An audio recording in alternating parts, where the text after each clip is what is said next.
కొత్త కోడలు తల్లవుతుందంటే ఇంట్లో ఎవరికైనా ఆనందమే. కానీ ఓ భర్త రాక్షసుడిలా మారాడు. గర్భస్రావం చేయించుకోవాలని భార్యను వేధించాడు. అందుకు ఒప్పుకోకపోవడంతో చంపేసి ఆత్మహత్యగా చిత్రీకరించాలని చూశాడు. గుంటూరు జిల్లాలో జరిగింది దారుణం.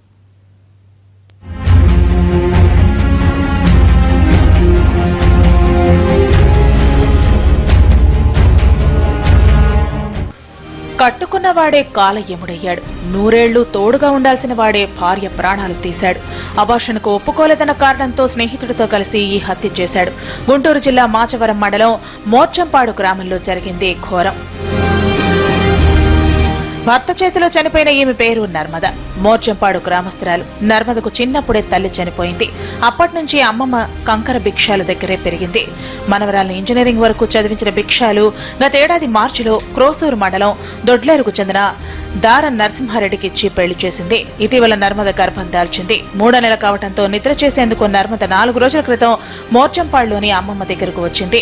ఆదివారం రాత్రి నర్మద భర్త నరసింహారెడ్డి అతని స్నేహితుడితో కలిసి భార్య దగ్గరకు వచ్చాడు. రాత్రి భార్యాభర్తలు డాబాపై నిద్ర కోసం వెళ్లారు. అప్పుడు అబార్షన్ ప్రస్తావన మళ్లీ మొదలైంది. భార్యాభర్తల మధ్య గొడవ జరిగింది. భర్త నరసింహారెడ్డి అతని స్నేహితుడు కలిసి నర్మద గొంతుకు చున్ని బిగించి చంపేశారు. శనివారం రాత్రి 12-1 గంటప్పుడు వచ్చి ఒకసారి వెనక్కి పోయిండు. మళ్ళీ రెండోసారి వచ్చి మిద్దె మీదకి తీసుకుపోయి ఇంకా ఆమెతోనే చంపిండు.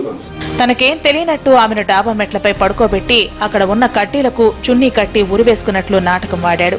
ఉదయాన్నే నర్మద అమ్మమ్మ చూసి కేకలు వేయగా చుట్టుపక్కల వారు వచ్చి నర్మదను కిందకు దించారు. అప్పటికే ఆమె చనిపోయి ఉండటంతో కుటుంబ సభ్యులు బోరుమన్నారు. భర్త అతని స్నేహితుడు అక్కడి నుంచి పరారయ్యారు. నర్మద అమ్మమ్మ ఫిర్యాదుతో పోలీసులు రంగంలోకి దిగారు.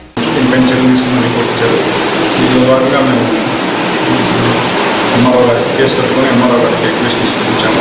పెళ్ళి 6 నెలలు అయింది కాబట్టి ఎంఆర్ఓ గారు రిక్వెస్ట్ చేస్తాము.